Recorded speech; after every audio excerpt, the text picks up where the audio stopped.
I'm sorry, where were we? Jen had the floor. And Jen is not here. Okay. We'll just wait till she returns. In the meantime, does anyone else have a question? Yeah, I think you had something, Mr. Kanuha. Yeah? Okay. We'll just move on and wait for her to come back. Thank you, and mahalo for your presentation. I think I remember you giving the presentation at the Democratic rally in Kona, but I had to, very small. I had to leave, so I missed whatever you said. So I'm glad that I was here to hear the entire presentation about what's going on, and I think you brought up something about giving it to the LAPC, and I was just trying to get a clarification what LAPC was. That might be a stupid question. It's the Local Emergency Planning Committee. It's a LEPC. Okay. LEPC. Okay. Yeah. Perfect. And it's run by the fire department. Every county has a chair, and it's the consortium of county first responders. And so there's no plan for Keaukaha in terms of. Well, the facilities. We're referring to the facilities. Yeah. Okay. So what? Assessing the facilities, but the plan for Keaukaha evacuation plan. Sue brought me the whole stack, and I went through it actually, and it needs to be updated, and that's something that I think should be done soon. I mean, because that's what is being used for our evacuation is the tsunami evacuation plan. There's none for explosions. I mean, I read your books, and it goes over emergency, and it talks about explosions, it talks about the tsunami, landslides, but really not mentioning anything about the disasters that could happen at the harbor in Hilo, where all the industrial facilities are. I think that should be updated as well. It's not mentioned in that. And I didn't have too many questions, but I mean, you gave us a whole list of questions and things to go and seek the information from. So I really appreciate that, because that's something I'm sure Ms. Lilo is going to be working on with these questions, but it's something that I can have on my books to, do that as well. I mean, in Kona, we have a lot of these, not the same issues, but there's some issues that are relevant through this discussion. So I'm going to take that with me. But what I know, these industries or these facilities have been around for a long time. Is there what is DHHL in turn, with their governance or their authority, or what are they doing, or is there anything that they're advocating on or pursuing, with a lot of these spills, and what are they doing to help the community and making sure that the community is safe, from all of this that's around them? Do they have authority over, a mile out, 2 miles out, or is it just what happens in the community is theirs, and whatever happens outside is they don't have any say? Well, I have Patrick Kahavaila'a here if he wants to, stand in to talk about DHHL. Well, let me give you an idea of how this started.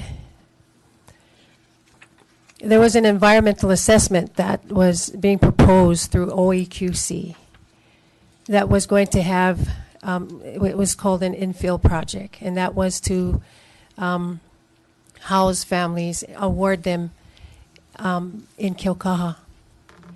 And one specific area was next to my father. And my father, like I said, made the cut during the time that a lot of our families had to move. The fence is right smack in front of my father's home. And so there was no easement to get into a little parcel that was condemned. And that particular family had to move to Panaeva, and she's still alive. And so my question was, why are you putting families in harm's way? We're trying to get issues addressed with the fumes and the noise, and you're putting them on the fence line. So that was my issue, my father's issue. And so there was an environmental assessment that got through OEQC, and I opposed it because I read their environmental assessment, and it did not address any of these issues I'm talking about. So PBR had to do a revision, and I had them come to our community so that they could explain what their revision entitled. And it kind of went over a lot of the things that our community did not even know. Like, there's a clear zone. What is a clear zone? It's a crash zone. And a lot of our families live in that crash zone. Now, did they know? No. Was this disclosed to our families? No. Maybe some others, knew, but our families did not. You could hear a pin drop in this meeting. And then you have mitigation for an attenuation project for noise. Now, they placed monitors in our community years ago, but these monitor readings were never shared with our community. So who does the checks and balances on mitigation for this noise issue, right? You're supposed to be monitoring the noise to see that it's at the proper decibels for families to live. Well, there's 200 people that live in that mitigation zone, 200. So their initiative to help our families was to put a berm years ago to muffle the sounds, and then they negotiated with or worked with our community to do insulation, meaning soundproof, some homes, and that was done in 2003, 4. They only did a few, and I'd say maybe 1, 2, or 3. So the question was, what did you do with the funding that you got to do this mitigation? And this was 2013 when I asked, and this is 2017, and they just went to look for more monies to finish what they didn't finish. So, your answer? Nothing. I'm going to say this, nothing. Yeah, so if I was just told by DHHL that they're going to give an update on the airport issues soon. And if I could help you with that, Terry's right. The Department of Hawaiian Homelands has for a long time not truly supported the beneficiaries. I think, unfortunately, like any other governmental agency, every time we have a new governor, we have a new chairman, and it kind of swings with whatever political wind is there. There has been just half a step in addressing beneficiary concerns from DHHL, and we saw that with the composting facility, where the department actually came out in opposition of the siting of the composting facility. So Terry is absolutely right. They really haven't done anything.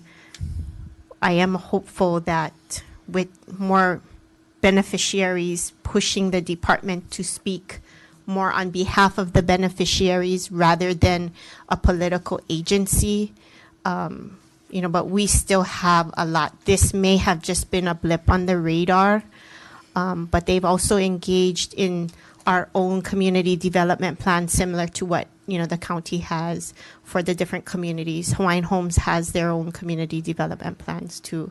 So the community, the beneficiaries are really doing their part for the advocacy. But we still have a long way to go. And you're right, Mr. Kunuha, they address things within their control, but they also have an opportunity to address things through an agency during the comment period, during the publication process, through the environmental quality control. And, They just need to be more mindful at looking at it through the lens of a beneficiary rather than an agency. Absolutely. Just mahalo for the presentation and for giving us this information. I have a lot of homework to do. For me, it's more just a start of just hearing and listening to the issues that you guys are facing and how we can move forward. And us as a council, or me as a council member, in doing our part on the county level and advocating on behalf. I mean, we're not DHHL, but you're a beneficiary for for the county. We're all beneficiaries on behalf. So if we can advocate on the beneficiary part, that's what we're going to be doing. And our role here is to provide public health and safety. If we can't even do that, for this community, then what are we doing as a government agency body? So I'm behind the community and Councilmember Leloy in helping the community. I just need to do a lot more homework. So I appreciate that, and I'll yield. Thank you. Thank you. Thank you. I believe you had the floor before we went on recess, Ms. Ruggles, and did you have more questions to follow up with? I did, and they were for Mr. Kucharski. So I don't know if we want to finish, or we can just. Well, I wanted to give the musical floor back to you chairs, if you want to call Mr. Kucharski Okay, up. Ken, Thank you.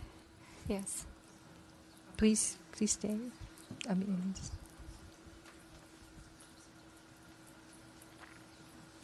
Thank you. And before I start, how I'm seeing this is, I mean, this is really it's an environmental justice issue, but it's also a social justice issue. I think it's really clear that this is a social justice issue. And I'm looking at these toxic release and inventory facilities, and I feel like a place that we need to start is who has jurisdiction over each one of these facilities. And we've got the airport, that's federal. The gas storage facility, I don't know. The harbor. I know what we do have is wastewater treatment.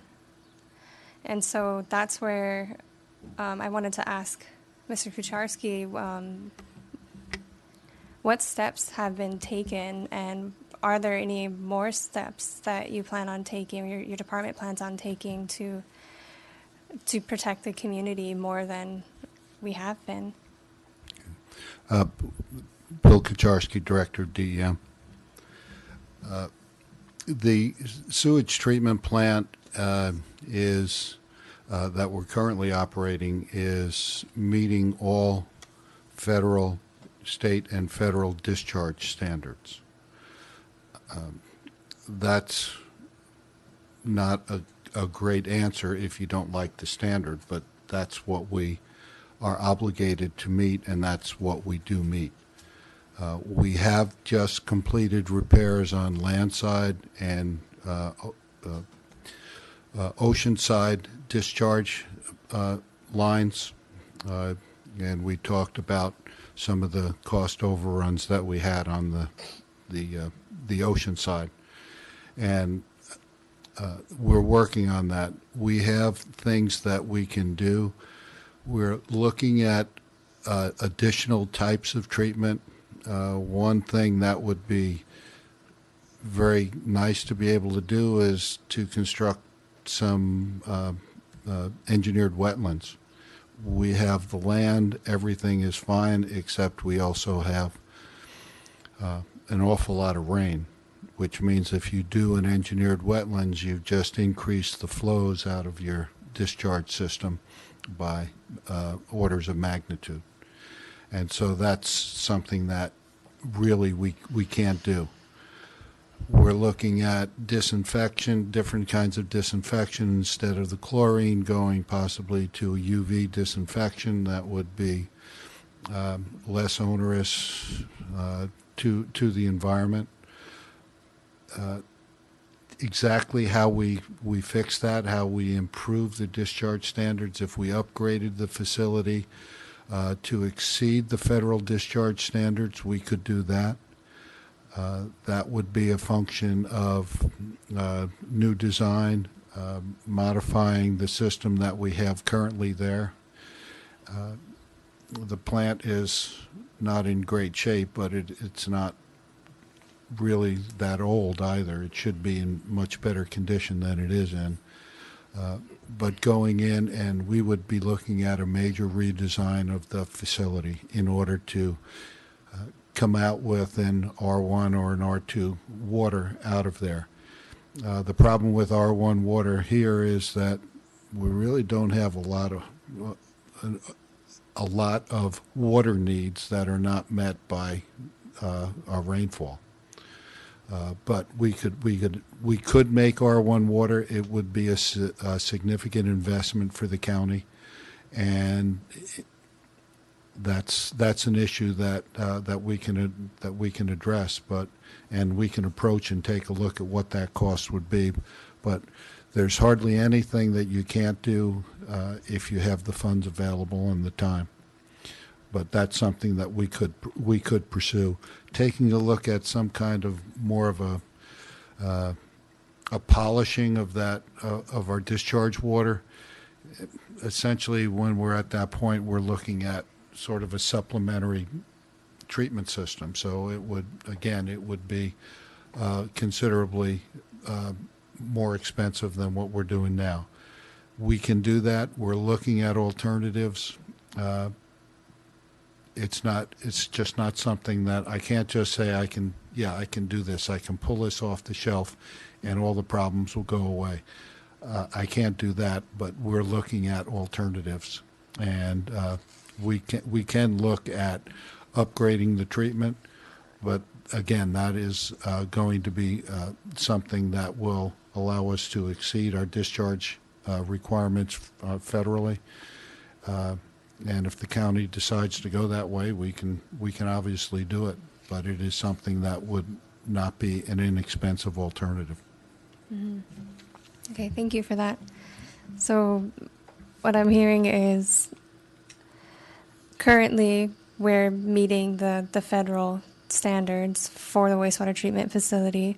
Our options are upgrading the facility to exceed those standards and doing more to polish the discharge water. Yes. Okay. Because I think it's already established that those federal standards have proven to not be sufficient. And even the EPA fines have not been sufficient. And so we need to do more and doing our diligence to protect. And I think it would be worth pursuing an upgrade like that to protect our ocean and our community, because this is a long-term asset.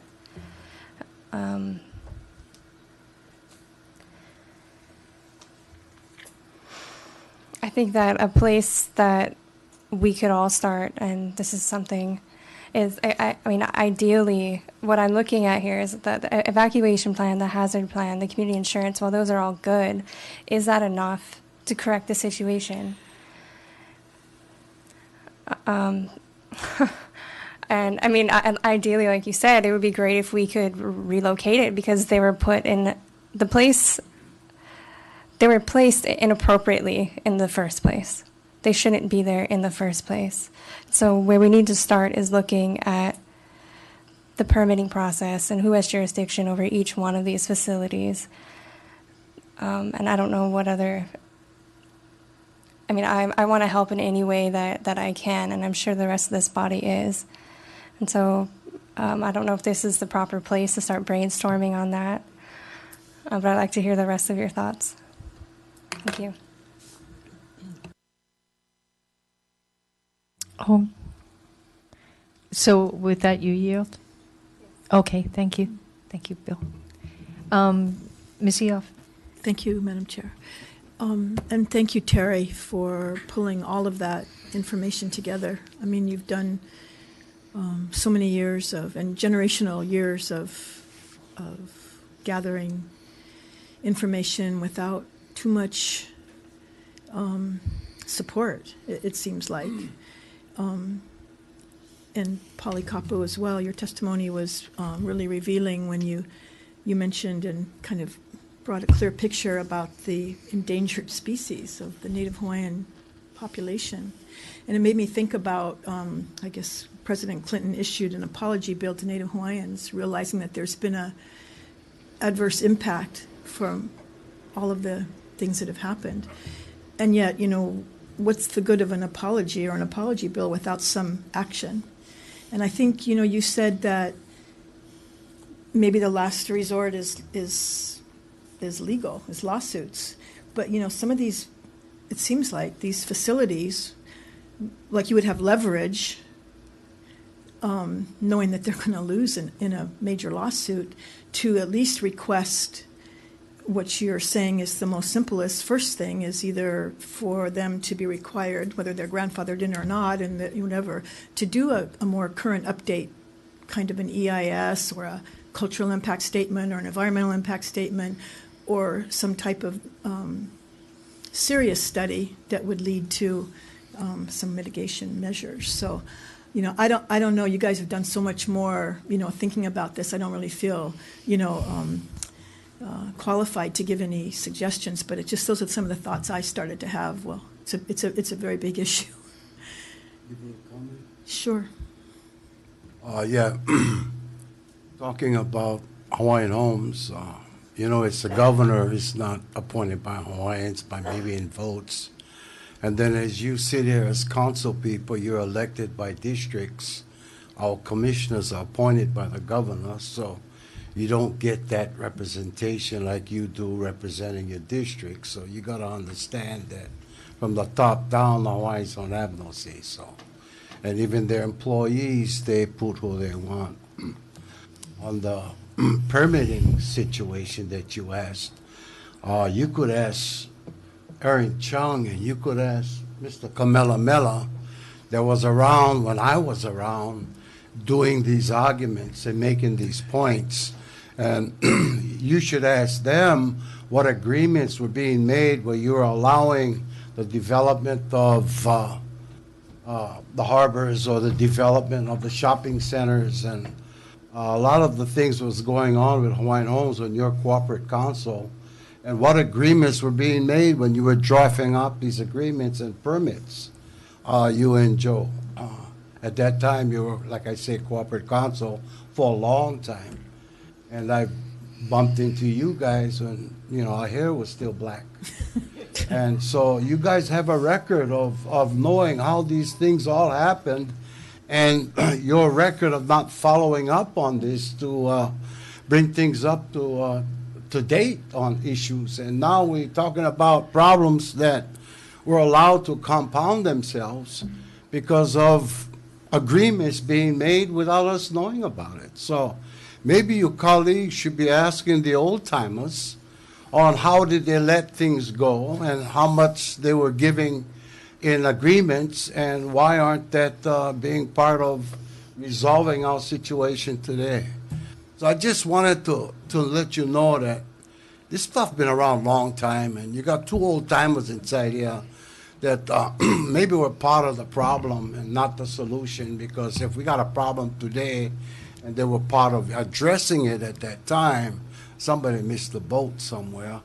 But I think you should get more information from your historical people here about what was done, how it was created, and what agreements were being made, and also the fact of what's in the lease with Hawaiian Homes in the county in agreeing for the sewer, for this development of the airport, or maybe the harbors facilities. What does a county involvement in permitting these developments, and what agreements are being made, that we don't have to ask these same things over? Because you got to know that those things are being made. That's why we're in this situation. It's not day one. This is the results of it. And for the management of waste there, I mean, do we live the next 10 years with these faulty facilities? I mean, he was explaining to himself like I think they were patching the pipes. You know, just that he patches it with words and they were practically patching it with cement. I mean, I just saw a patching.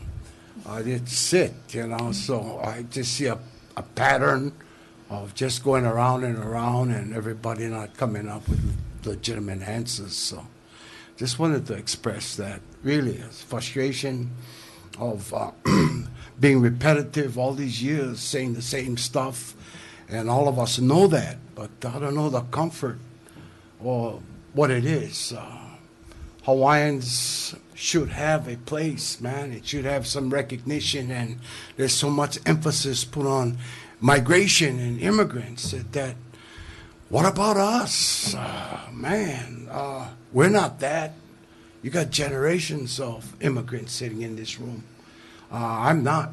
I'm from here and always was, and I think the recognition should come on our needs and necessities and how much we've sacrificed. Our lands and our rights and our morals and everything's been degraded. So I think you guys got to step up to the plate, Aaron. You're the oldest guy here, and you and Joe. So no go hide behind some of the things you guys know was the problem. And as we talk, maybe he was coming up with memories about how things did happen. So I really hope you would step into the plate and help resolve some of these situations that you were part of in the creation back in the day. Thank you. And Ms. David, if you would just, I will recognize you, but since there was kind of a Sure. discussion going, can I recognize Mr. Chung? I'll go after. Thank Okay. you. Thank you. And, you know, I really respect what Kalikapu said. Kind of crazy stuff as far as I'm concerned, the insinuation, but, you know, you're entitled to your opinion.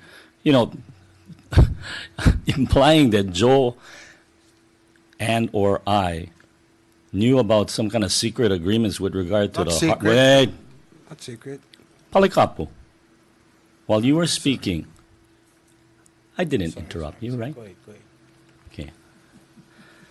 So, these types of agreements regarding the harbors, hey, I'm old, but I'm not that old, okay?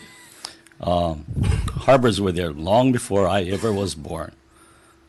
Shopping center, Patrick back there knows my feelings about the development of Walmart and, you know, all of those other developments on Hawaiian Homelands. The county had taken a position many years ago. In fact, prior even to me joining the Corporation Counsel's office, that it was beyond the jurisdiction of the county. And that's why they weren't even involved in the permitting process.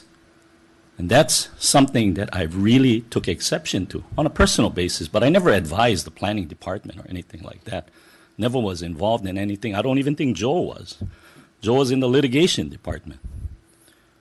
We weren't called upon to opine on this thing, but as I said, you know, I would confide in Patrick on many issues regarding that and water free of all charge issues. It's only my personal opinion. I don't make the calls. Yeah, and you should know that, Polycarp. I think it's real. You know, I mean, I'm just being real frank with you.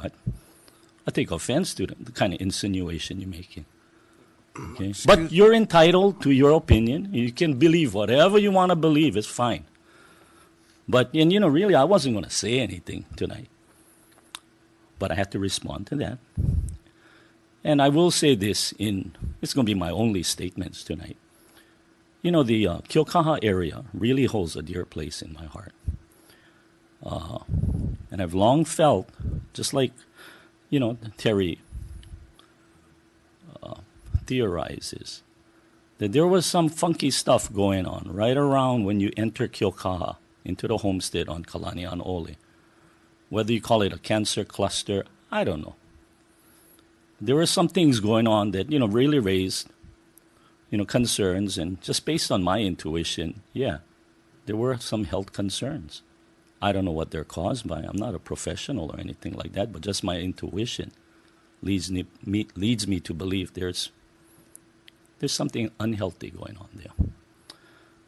And I will say this also.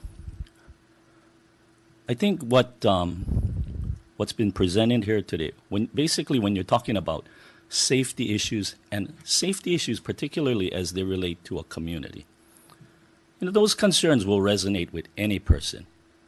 Because you don't want your family or, your loved ones living in an unsafe area. So having said that, I will say that I'll support any reasonable efforts that will address these concerns. But as Ms. Ruggles pointed out, look, we don't deal with the health. I mean, I know Mr. Kanuha said, yeah, our basic, our mission really as a county is to protect the health, welfare, and safety. But primarily, health issues are dealt with by the state. Harbors are dealt with by the state. Airports are dealt with by the state. We can do stuff relating to wastewater. We can do things relating to civil defense. And if it needs us, if it requires us to take a more active role in civil defense and going and working with each of the individual businesses in that area, well, then so be it. Okay?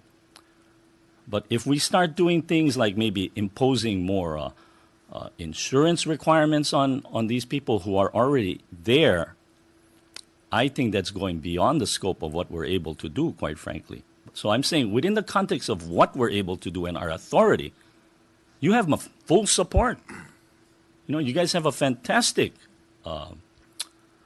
representative, and I know she's working closely with you guys. But so you have my support on anything that's reasonable, anything that's within our power to do. I pledge it. But Apologize if you got mad, eh? Yeah. But our I mean, how you confrontation think I feel. years ago was, But I understand you were kicking me out of South Point. I never kicked you out. No, of you were. South No. Point. Remember, you guys came down, put up the permit that I had to tear down the buildings that we were in, and I came all the way to tell you you got no jurisdiction, and you apologized and said we don't. So that's how we met. Okay, we met on those differences. Mr. Dedman, do you even remember this, Mr. It's Chung? interesting how people, Retain? have How we different. retain? Certain They're certain so memories. effective. You put it in your files real quick. Okay. That affected things. Okay. Are you done, Mr. Chung? Yes, I am. Oh, Thank you. okay. Apologize if you're mad, bro, but. Okay. Do you feel that these facilities are grandfathered in? Yeah. Go ahead. There has to be some kind of grandfathering concepts involved in this thing. I don't know to what extent. I really don't know. And, I don't want to pass the buck, but that's something that has to go to Corp Council, at some point. But I believe there are some grandfather principles involved in this. The only reason why I brought that up is the condo burning in Honolulu with no sprinklers. Now, would you say that the grandfathered reason is a good reason? Because they didn't have to do it then? So that's what I'm getting No, that's at. a good point. That's a Yeah, it's it a is. factual point. It is a good It's not point. an assumption, it's a fact. Yeah. Okay. Thank you. And Miss David's been waiting, and I'm going to give her the floor. Thank you for that, Mr. Chung, because I was just going to mention the fact that I think as far as all the list of things that you spoke of, and thank you very much for that historical background on Hawaiian Homelands and how your parents, Terry, have been harmed and affected throughout the years. And my question was basically almost the same. What does this body have jurisdiction over? There's a lot of state has jurisdiction, and I think Mr. Chung covered it pretty well. And I am totally supportive of Ms. Leloy and anything we can do in that respect. So I agree with everything that you folks have said. And Palikapu, I think you're not a stranger to litigation as far as when it comes to Native Hawaiian, asserting Native Hawaiian rights. And I applaud you for that. So I'm just wondering, have you folks been discussing that part of it where, the things you talk about, basically the harm has been done already. whether it's grandfathered in or not. And so I'm just wondering whether you folks are at that level of asserting some legal action to get some relief from these companies, like you said, have been putting the health and safety of our people in jeopardy for years. So I don't expect you to answer because I'm just making that observation because I know that you have a history of asserting the rights of our people. And I really have to agree. I don't have anything except to agree that I think our role is very minimal in this, and we will do whatever we can to help. But I have to say, I agree with you and Terry totally. As Native people of this land, it seems like we have to fight so hard for our place. And that I agree. And the reason I have to acknowledge that is because regardless of what happened in the past, I believe that now that we are here, we need to move forward in a positive way so that we prevent all these things that you're talking about. I'm angry with DHHL. I am. But I want to see your efforts and our efforts result in something that will hit them in a way that they will never do this to our people again. And so it's not only on this side, it's in Kau, DHHL in Kau. So I understand what you're saying, but I'm just asking that you understand where we're coming from. I've been where you have been too. We both have. And I know what you're going through. But for now, where we are now, I think we can help in whatever way we can to make this effort of yours be pono, so that this doesn't happen again, regardless. And I don't know if we have enough time for that, but what we can do while we're here, I want you to know that I do support your efforts 110%. So, and I mahalo you folks. And I yield. Ms. Ruggles? Thank you. I just want to follow up and first about the litigation. If, as a result of litigation, we are faced with some sort of injunction, that might be something that the county would need to plan for the county and the state, because I think that's very plausible in this situation.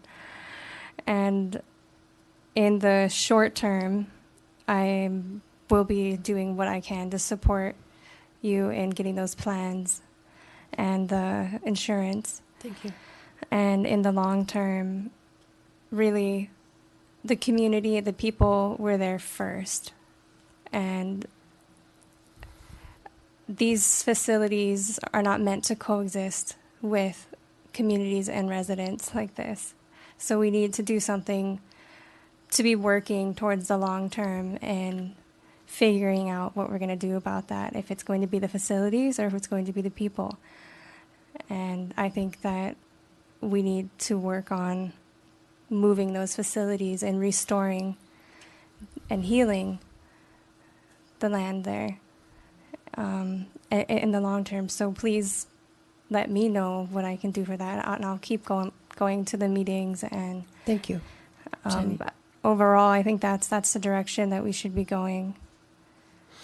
Thank you. Well, to answer your question regarding litigation, yes, at the very get-go, has been thinking about ways to remedy our issue, but went in a route to work with our government. And you've watched my videos. I've had meetings where we've invited government agencies to participate in discussing questions that we needed answered. while gathering all the information I needed. And this is definitely something that I am looking towards doing, not to help our community, but to also get policies changed if it needs to be. I just got support from OHA. If I needed any help with compliance issues, they would be there to support me. So they've been following my issues, just like NHLC has been following my issues, just like Earth Justice has been following my issues, just like PDF has been following my issues.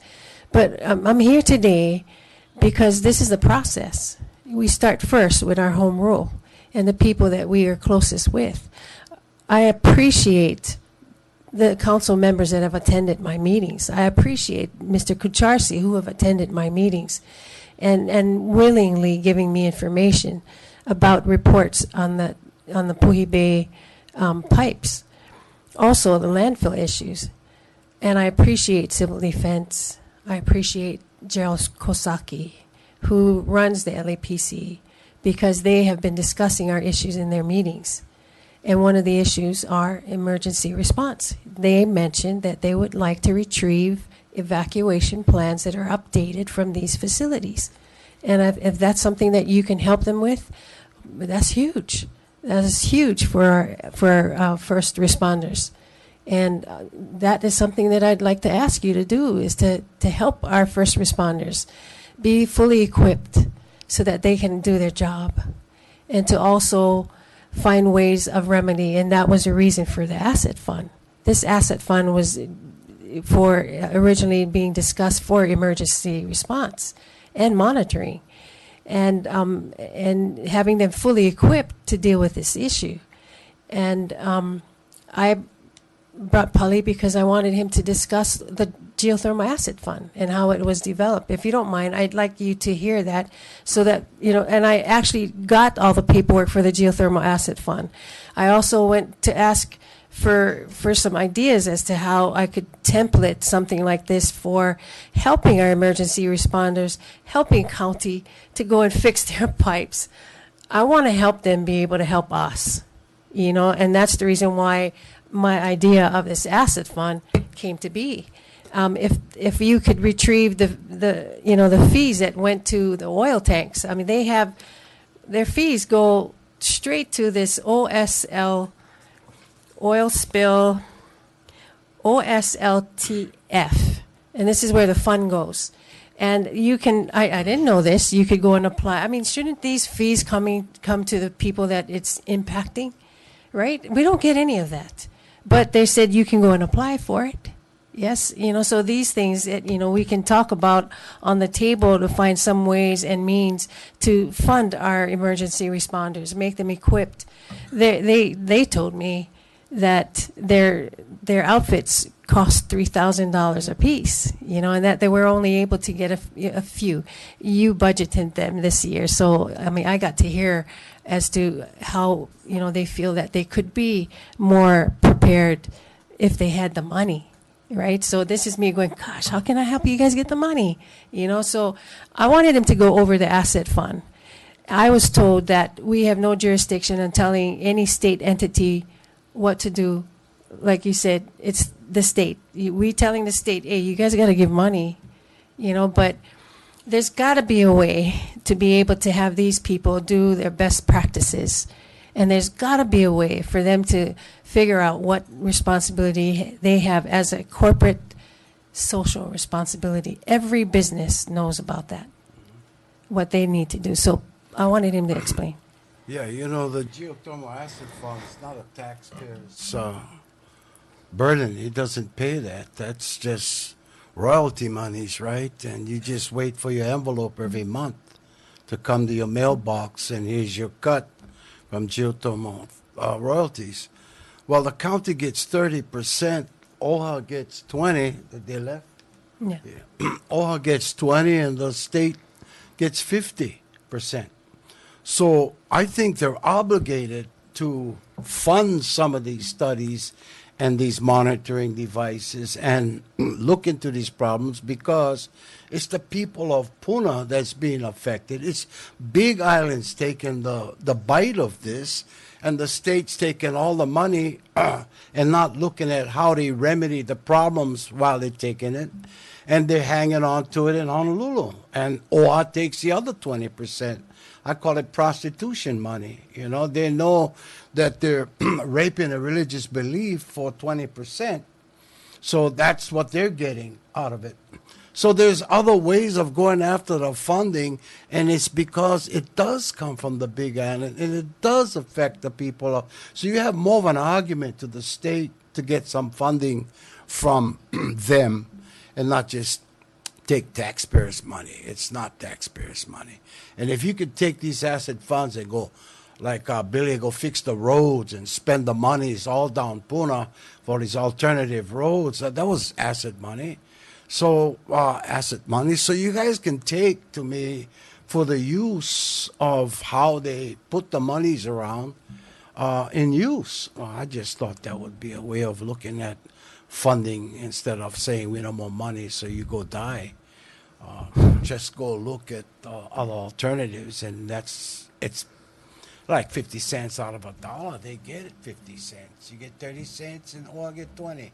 These are two state agencies that are taking 70% of royalties from geothermal, and the county only gets 30. I think you can demand some funding to come back to take care of the problems that geothermal and the people need as for their own safety and well-being. I looked at the special funds, an open space fund. I also looked at that as well, you know, as a remedy for how you could create this special fund. How many of us are willing to go and ask these companies? You know, they can volunteer, because one royalty fund for geothermal isn't a voluntary asset fund. Really? Are you going to get these guys to volunteer putting to this asset fund? They're going to say, well, we pay this fee, we pay that fee, we pay that fee. Well, it's still their responsibility. I'm sorry. I have showed you violations. I have showed you decades of infractions. Decades. We're not talking just yesterday. We're talking emissions that have been released into the air, land, and ground excessively, over thresholds. So, you know, I know Bill Kucharski explained how they're only, you know, monitoring so that they can operate within thresholds. Well, what has been happening with the cracks that have been there for decades? You know, I mean, take into consideration that the Clean Water Act violation, that is serious as far as I'm concerned legally. You know, violations on the Clean Water Act. Can this be taken to the state or federal? Litigation is something that I was looking at. So, any more questions for me? All right. Thank you all. And I know it's getting very late, and I just really appreciate that you've been able to come forward with all this information. There's so much to consider. Was it overwhelming? It is a bit overwhelming, Yeah. but environmental issues like this are overwhelming. Mm-hmm. And it's been going on for a long time, so it's compounded and compounded. Yes. And, Yes. you know, you speak of the corporate social responsibility, and yes, that is a possible way of bringing together some funding to do some of the things that you're requesting, the community emergency response plan, the community health study. But as I think Sue pointed out earlier, and with regard to the asset fund, that was constructed in the permitting process. Mm-hmm. And we're not at that point with the development of the facilities in Keaukaha. They've been there for years and years and years. But there is still obligations for certain regulated facilities mm-hmm. to give money to community for these purposes. So it is something that we can help you investigate. But the oil fund is more interesting, and I know it's, again, not something that we have any jurisdiction over as a county council, but it would be an interesting thing to see how that could be sourced out to help fund the asset fund. And there's also the consideration of applying for, oh, Bill's still here, applying for an environmental justice grant through the EPA. And that would help fund the things that you're asking for, the community health studies and the community response plan, emergency response plan. That's another avenue for getting money, because it always comes down to, I hate to say it, it always comes down to Money. not having the money. The wastewater plant needs upgrades. There's no question. No question. As far as relocation, I don't know, but the piping needs to be relocated. We probably could all agree on that. But again, at a huge expense. So we need to start pursuing funding for these major infrastructure upgrades because it so affects our community. And yes, maybe when this all started in the, beginning of the 1900s, Keaukaha and Paniewa were like a long, long way away, and it was considered a remote community to even Hilo town. But we're a little city now, and we're all connected, and we're all living together, and we've got to take care of each other, and we've got to take care of the environment, and we're not doing the bestest job right now. I mean, really. So I really appreciate you came here. I know we talked about doing this earlier in the year, because I got to meet you, Terry, over the when we got involved in the whole green waste scuffle, contract scuffle earlier on in the year, and I totally support what your community is asking for, the environmental justice that your community is asking for, and I also pledge any support that I can give.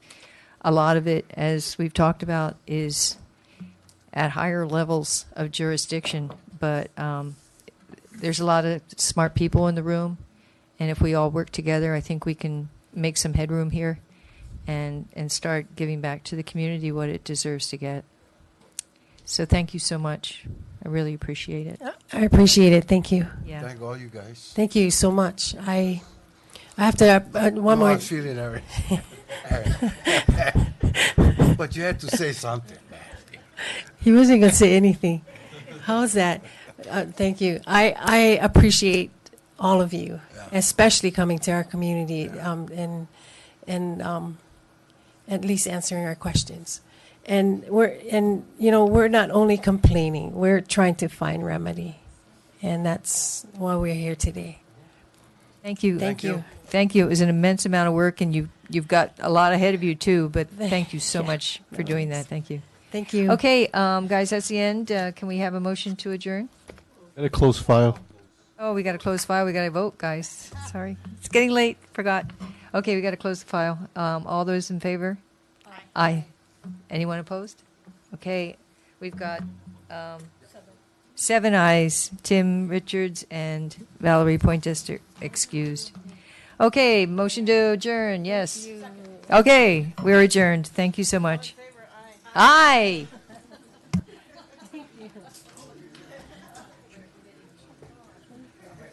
So I have to say, I've never met an Aaron Brown in my life before, but I am so impressed.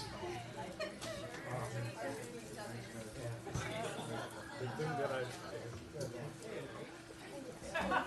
get emotional here. The thing that Exciting. Thank you for making it exciting. just not looking at it,